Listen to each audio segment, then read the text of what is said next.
Today, I'm going to show you how to take HDR photos with the Canon EOS R8. So let's get into it. First off, we need to configure our settings. To do this, turn on the camera and make sure that you are in the photo mode. Then press the menu button and go to the second tab over. Now there are two different ways to shoot HDR photos, either a single shot or a multiple exposure shot. Let's start with single shot. To do this, go down to HDR Shooting, HDR PQ, go into this setting and enable it. And there you go, now your photos will be in HDR PQ. But there's a little bit more we can do to this. Next, go down to HDR mode. Then, turn this on to dynamic range. And then these are the settings that we have.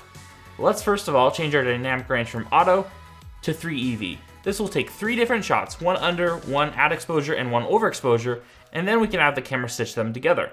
So to do this, go down to where it says auto align and make sure this is enabled. And that will allow the camera to auto align the images so you don't have to do it in post. But because the camera is taking multiple shots and stitching them together, I would highly recommend turning on a self timer and leaving it on a tripod to take the shot. Definitely not something you're going to be using for moving objects. If you want it to work on every shot you take, go up and enable it for every shot. Versus if you leave it on one shot only, it'll only do it for the next photo. And then we can go down in the menu and decide if we want it to save the HDR image only or the RAWs as well.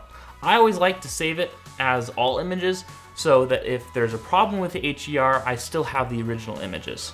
But that's pretty much it. That is an overview on how to enable HDR photos with the Canon EOS R8. If this video was helpful, please consider subscribing and give this video a like. Also, if you want to purchase any of the gear we use on the channel or become a Patreon supporter, check out the links below. Well, that's it for this video, and I'll see you in the next one.